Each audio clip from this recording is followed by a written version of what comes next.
परमेश्वर का धन्यवाद कि आज शाम को मैं आपके साथ में परमेश्वर के वचन को एक बार फिर से बांटने के लिए मैं तैयार हूं। और ये परमेश्वर ने मुझे मौका दिया कि मैं परमेश्वर के वचन को आपके साथ में बांट सकूं। परमेश्वर का वचन बिल्कुल सत्य है, जिसके ऊपर हम भरोसा कर सकते हैं। और परमेश्वर के वचन से हमें हर दिन आशीष मिलती है जब हम उसे पढ़ते हैं। परमेश्वर का वचन हमें सही दिशा दिखाता है और साथ में हमें सुधारता भी है, क्योंकि परमेश्वर ने अपना वचन हमें इसलिए दिया है ताकि हम उसको पढ़ें, समझें और हम अपने जीवन के अंदर सुधार लेके आएँ। आज शाम को मैं आपके साथ में मरकुस रचित सुसमाचार उसका 8 अध्याय और उसके 14 वचन से लेके 21 वचन तक को मैं बांटना चाहता हूँ। यहाँ पे प्रभु यीशु मसीह अपने चेलों के साथ में थे और वो बातचीत कर रहे थे उनसे और उनको कुछ शिक्षाएं वो दे रहे थे। लेकिन यहाँ पे हम ये देख पाएंगे कि जो बात प्रभु यीशु मसीह उनको बताने की कोशिश कर रहे हैं, प्रभु यीशु मसीह के चेले उसको समझ नहीं पा रहे और उनका ध्यान जो है वो अलग ही दूसरी बातों पे है। बहुत सी बार हम भी अपने जीवन के अंदर ऐसे ही करते हैं, वचन को सुनते हैं लेकिन हम कुछ और ही सोचते रहते हैं, हमारा ध्यान कहीं और ही लगा रहता है और जो वचन परमेश्वर हमें दे रहा है उसको हम सही तरीके से स्वीकार नहीं कर पाते।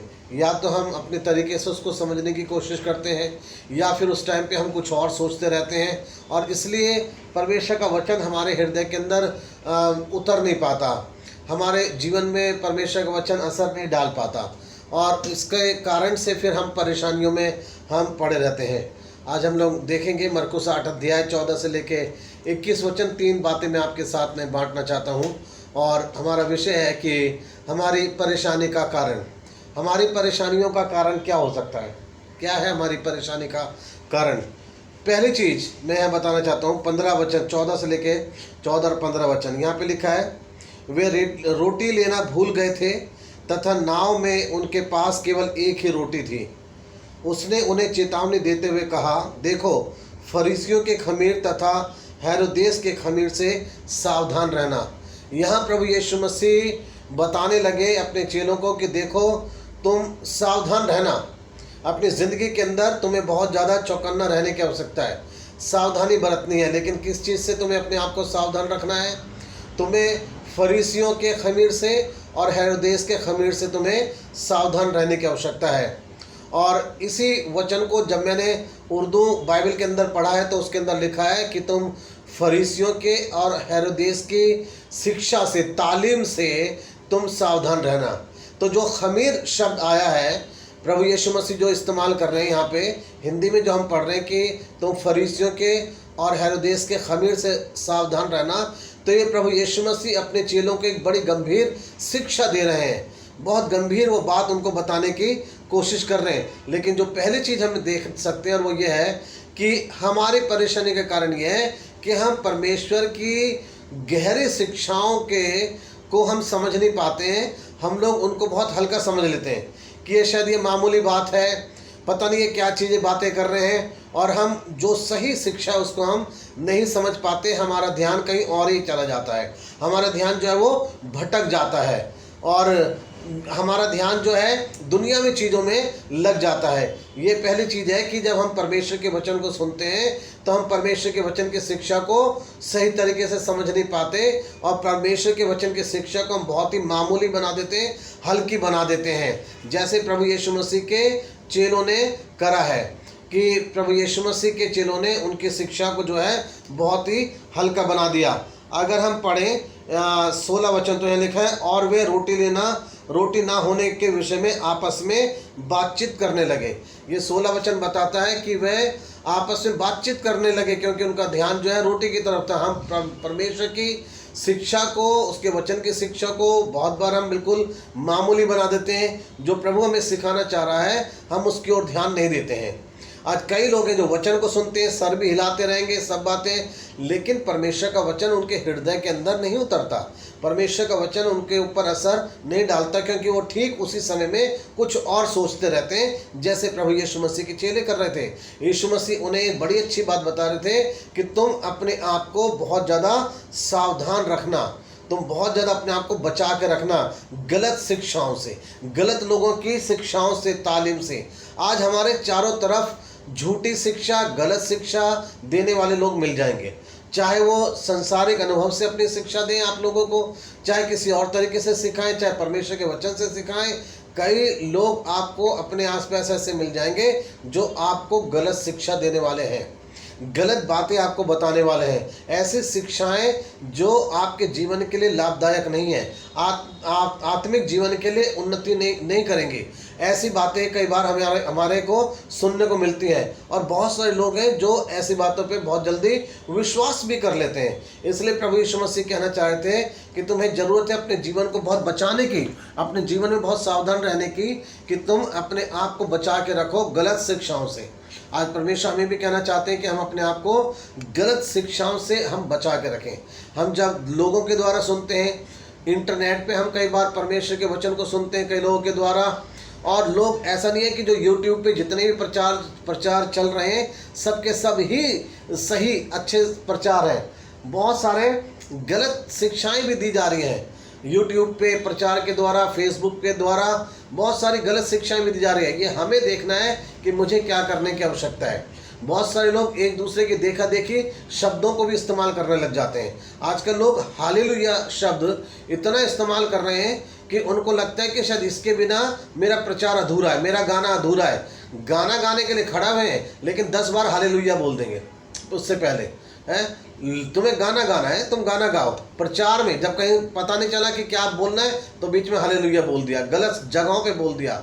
लोग एक दूसरे को देखा देखी कई चीज़ें सीख रहे हैं, और ऐसी बातें, हालेलुया शब्द अपने आप में गलत नहीं है, अच्छा है, मुझे बोलना चाहिए, लेकिन सही जगह पे मुझे उस शब्द को बोलना है। अब मैं बेमतलब में ही बोलता चला जाऊं, बेमतलब में बोलता चला जाऊं, पता नहीं है कि मैं कहाँ पे बोल रहा हूँ। तो ऐसी चीज़ें हैं। लोग हालेलुया, आमीन, बहुत सारी ऐसी जगहों पे बोल रहे हैं जहाँ पे उनको नहीं भी बोलना चाहिए। परमेश्वर के वचन को हमें समझना है, अच्छे तरीके से सीखने की हमें आवश्यकता है, जो सही शिक्षा है। लेकिन झूठी शिक्षा से अपने आप को हम सावधान रखें। हमारी कई बार परेशानी का कारण यही है, हम इसकी बातें भी सुन रहे हैं, उसकी बातों की भी सुन रहे हैं, सबकी बातें सुनते चले जा रहे हैं। टेलीविज़न से भी सीख रहे हैं हम लोग, इंटरनेट से भी सीख रहे हैं, अपनी बुद्धि से भी सीख रहे हैं, और हर जगह से हम सीखते चले जा रहे हैं। इसलिए हमें जो सीखना चाहिए, समझना चाहिए, उस बात को हम समझ ही नहीं पा रहे। उस बात को हमें बिल्कुल भी हम समझ नहीं पा रहे, क्योंकि हमने हर जगह से अपने आप को सिखाने की कोशिश करी है। यहाँ प्रभु यही कहना चाह रहे हैं, उन्होंने कहा पहली चीज़ तुम्हारे जीवन के लिए कि अपने आप को सावधान रखो। लेकिन प्रभु यीशु मसीह के चेलों ने उस गंभीर शिक्षा को जो यीशु मसीह दे रहे थे उसको बहुत मामूली और हल्का बना दिया, और वो रोटी के रूप में उसको समझने लगे और उस तरफ उस बात को ले गए हैं। दूसरी चीज़ है जो हमारी परेशानी का कारण है, और वो ये है कि हम अपना ध्यान ज़्यादातर हम शारीरिक बातों के ऊपर लगा के रखते हैं, अपने शरीर की आवश्यकता के ऊपर हम ज़्यादा ध्यान देते हैं। 16 वचन को मैं फिर से पढ़ना चाह रहा हूँ। यहाँ लिखा है, और वे रोटी ना होने के विषय में आपस में बातचीत करने लगे। ये दूसरी चीज़ है, हम बहुत बार अपनी परेशानी के कारण बनाते हैं जब हम अपने शरीर के लिए ज़्यादा सोचते हैं, हम अपने शरीर के लिए ही चिंता करने लग जाते हैं। शायद कई बार परमेश्वर का ये मनसा है, उसकी ये इच्छा है कि हमारा शरीर जो है वो कष्ट पाए, वो दुख पाए, हम भूखे रहें, हम प्यासे रहें, क्योंकि ऐसी परिस्थिति के अंदर भी परमेश्वर हमें कुछ ना कुछ सिखाना चाहते हैं, और परमेश्वर चाहते हैं कि हम उनके ऊपर भरोसा रखें। ऐसी परिस्थिति के अंदर परमेश्वर ने एलिया को अकाल के समय में संभाला, उसको भूखा रहने दिया कि तू एकांत में जाके वहाँ छिप जा, लेकिन परमेश्वर ने उसकी आवश्यकता को टाइम से पूरा करा है। टाइम से वो अपने आप से नहीं सोचता रहा जाके कि मेरे पास खाने को नहीं है, मेरे पास खाने को नहीं है। हम बहुत सी बार अपने जीवन को इसलिए परेशानी में डाल देते हैं, परमेश्वर की बात की ओर ध्यान न लगा के हम शरीर की ओर ध्यान लगा के रखते हैं। हम शरीर को, परमेश्वर के वचन में लिखा है कि शरीर पे मन लगाना परमेश्वर से बैर करने के बराबर है। हर एक व्यक्ति अगर बार बार ये सोच रहा अपने शरीर के लिए मेरे शरीर को चैन मिले, मेरे शरीर को सब सुख मिलता चला जाए, तो दिखा है शरीर के ऊपर मन लगाना परमेश्वर से बैर करने के बराबर है। अगर परमेश्वर ने शरीर दिया है तो इस शरीर की आवश्यकताएं भी परमेश्वर ही पूरा करेंगे। परमेश्वर ही पूरा करेंगे। इस संसार के अंदर अगर हम हैं तो इस शरीर के अंदर बीमारियां भी आएंगी, इस शरीर के अंदर सुख भी आएगा, इस शरीर को बहुत अच्छा भी लगेगा, ऐसा टाइम भी आएगा। लेकिन ऐसा भी लगेगा कि कभी कभी इस शरीर के अंदर बड़ा दर्द पीड़ाएं भी हैं, लेकिन इन सब से होकर हमें निकलना है। ऐसा दुनिया के अंदर कोई भी व्यक्ति नहीं है, चाहे वो अमीर व्यक्ति हो, चाहे जितने धार्मिक व्यक्ति हो, चाहे कोई ज्ञानी व्यक्ति हो, कोई भी व्यक्ति हो जिसको उसके शरीर में कभी कोई कष्ट हुआ नहीं है। अगर हम इस दुनिया के अंदर आए हैं तो इस शरीर के अंदर हमें ये सारी चीज़ें होती चली जाएंगी। प्रभु यीशु मसीह भी ऐसे थे, वो दुनिया के अंदर आए, उन्होंने कष्ट सहा। प्रभु यीशु मसीह के लोग इस संसार के अंदर आए, उन्होंने कष्ट को सहा है। अय्यूब का एक ही दिन में सब कुछ खत्म हो गया था और उसका खत्म हुई चीज़ें, बच्चे खत्म हो गए, ये सब कुछ, लेकिन उसके शरीर के ऊपर भी कष्ट आया है। उसने अपने जीवन के अंदर फिर भी परमेश्वर को धन्य ही कहा है। हम बहुत सी बार अपने शरीर को जब हम देखते हैं कष्ट में, हम परेशानी में, बीमारी में, तो हम बहुत जल्दी हम घबरा जाते हैं, हमारा ध्यान लगा रहता है, फिर परमेश्वर की बातों में हमारा ध्यान नहीं लगता, परमेश्वर के वचन में हमारा ध्यान नहीं लगता। यहाँ प्रभु यीशु मसीह के चेलों के पास केवल इस समय में लिखा है, जब हमने 14 वचन पढ़ा था, उनके पास एक ही रोटी थी और वो ज़्यादा लोग थे। और इस समय में जब प्रभु यीशु मसीह उनको शिक्षा दे रहे हैं तो वो रोटी की बातचीत कर रहे हैं। जब परमेश्वर के वचन की बातें करते हैं, जब हम प्रभु के वचन को हम पढ़ते हैं, तो हम परमेश्वर के वचन की ओर ध्यान दें पूरी तरीके से। परमेश्वर हमसे ये चाहते हैं कि हम अपने शरीर से ध्यान हटा के हम परमेश्वर की बात की ओर हम ध्यान लगाएं। मत्ती 6 अध्याय उसके 33 वचन में यीशु मसीह ने कहा, पहले तुम उसके धर्म और राज्य की खोज करो तो ये सब वस्तुएं तुम्हें मिल जाएंगी। ये सारी हमारी ज़रूरतें तो हो सकती हैं, लेकिन यही सब कुछ नहीं है, इससे भी बढ़ के बहुत कुछ है। हम जब प्रभु की ओर ध्यान लगाएंगे तो परमेश्वर हमें आशीषित करेंगे। ये दूसरी चीज़ है जो प्रभु हमसे चाहते हैं कि हम अपने शरीर पे ध्यान न लगा के हम परमेश्वर की बातों के ऊपर ध्यान लगाएं। प्रभु की बातों के ऊपर हमें ध्यान लगाने की आवश्यकता है। तीसरी और अंतिम चीज़ वो ये है कि हम अपने जीवन की कई बार बीती आशीषों को भूल जाते हैं, इसलिए हम परेशानी में हम पड़ जाते हैं। हम अपने जीवन की जो बीती जीवन में जो परमेश्वर ने हमारे जीवन में काम करें, अद्भुत काम करें, आश्चर्य कर्म करें, हमें आशीषें दी हैं, जिन आशीषों के विषय में हमने चर्च में खड़े के बड़े धड़ल्ले से गवाही दी थी, सबके सामने बहुत अच्छे से प्रभु की बड़ाई करी, लेकिन आज के टाइम में जब थोड़ी परेशानी आए तो हम एकदम से हम घबरा जाते हैं और टूट जाते हैं। वो इसलिए क्योंकि हम बीती हुई चीज़ों को हम भूल जाते हैं। हम यहाँ पे देखिए, हम पढ़ते हैं अगर 17 से लेके और उसके 20 वचन को, 17 से लेके 20 वचन में यहाँ पे इस तरीके से लिखा हुआ है, यीशु ने यह जानकर उनसे कहा, तुम इस सोच विचार में क्यों पड़ गए कि तुम्हारे पास रोटी नहीं है? क्या तुम अब तक नहीं देखते या नहीं समझते? क्या तुम्हारा मन कठोर नहीं हो गया है? आंखें होते हुए क्या तुम नहीं देखते और कान रखते हुए क्या तुम नहीं सुनते? और क्या तुम स्मरण नहीं करते जब मैंने 5000 के लिए 5 रोटियां तोड़ी थी, तब तुमने टुकड़ों से भरी बड़ी बड़ी कितनी टोकरियां उठाई थी? उन्होंने उससे कहा 12। और जब मैंने 4000 के लिए 7 रोटियां तोड़ी थी, तब तुमने टुकड़ों से भरी कितनी टोकरियां उठाई थी? उन्होंने उससे कहा 7। यहाँ प्रभु यीशु मसीह अपने चेलों की बातों को समझकर कि मैं इनसे शिक्षा दे रहा हूँ, मैं इनको इतनी अच्छी बात बता रहा हूँ, लेकिन इनका ध्यान लगा रोटी नहीं है हमारे पास, रोटी नहीं है हमारे पास। इंसान यही कई बार सोचता रहता है, इसी में फंसा रहता है, इसीलिए अपनी परेशानियों को बढ़ा लेता है, जबकि हमें याद करना चाहिए और प्रभु को धन्यवाद हमेशा देते रहना चाहिए। परमेश्वर बीते दिनों में कितने अद्भुत काम तूने मेरे लिए करे और तू आज भी मेरे साथ में है। परमेश्वर तू कभी बदलता नहीं है, हमारा परमेश्वर कभी बदलता नहीं है। जब हम पढ़ते हैं इब्रानियों 13 अध्याय और उसका 5 वचन, तो उसके अंदर यूँ लिखा हुआ है, जो कुछ तुम्हारे पास है उसी पे संतोष करो, उसी पे संतोष करो, क्योंकि उसने आप कहा है कि मैं तुझे कभी नहीं छोड़ूंगा और कभी नहीं त्यागूंगा।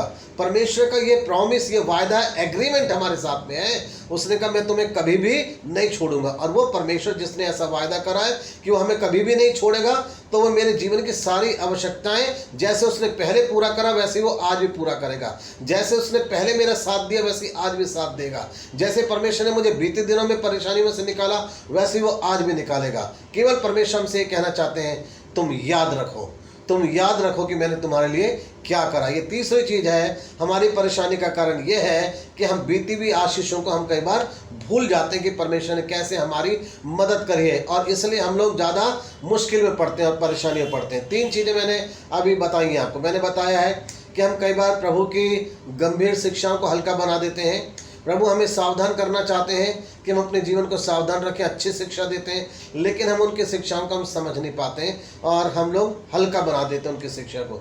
दूसरी चीज़ मैंने बताया, हम परमेश्वर की आत्मिक बातों पे ध्यान न लगा के हम शरीर पे ध्यान लगाए रहते हैं, अपने शरीर के बारे में सोचते हैं, शरीर को सुख देना है, शरीर को ठीक रखना है, और ज़रा भी कुछ हो गया तो हम परेशान हो जाते हैं। हम यही करते रहते हैं, इसलिए हमारी परेशानियाँ ज़्यादा बढ़ जाती हैं, क्योंकि हम आत्मिक बातों पे मन नहीं लगाते हैं। और प्रभु ने कहा कि शरीर पे मन लगाना परमेश्वर से बैर करने के बराबर है।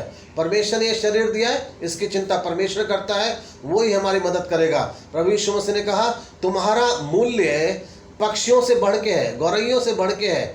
जो चिड़िया है, पक्षी है, उनसे बढ़ के हमारा मूल्य है परमेश्वर की दृष्टि में। वो हमें ज़्यादा प्यार करता है, परमेश्वर हमारी सहायता करने को तैयार है। तीसरी चीज़ मैंने बताया, हमारी परेशानी का कारण है क्योंकि हम परमेश्वर की बीती हुई सारी आशीषों को हम भूल जाते हैं, क्या परमेश्वर ने मेरे साथ करा है। यहाँ प्रभु यीशु मसीह ने अपने चेलों से कहा, क्या तुम्हें बिल्कुल याद नहीं? तुम आँख रखते हुए देखते नहीं हो, कान रखते हुए तुम सुनते नहीं हो, तुम्हें पता ही नहीं, देखा नहीं, तुमने सब कुछ करा, फिर भी तुम्हें याद नहीं है कुछ भी। क्या कुछ मैंने तुम्हारे लिए करा है?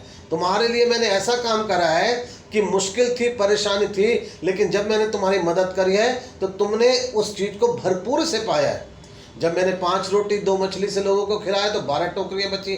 जब मैंने 7 रोटियों को तोड़ा था मैंने 4000 लोगों के लिए, तो तुमने 7 टोकरियाँ बच गई थी और उसको उठाया था। लेकिन इस समय तुम भूल गए कि वही मैं तुम्हारे साथ हूँ, वही व्यक्ति हूँ, मैं वही परमेश्वर तुम्हारे साथ हूँ। जिसने बीते समय में करा था वो आज भी कर सकता है।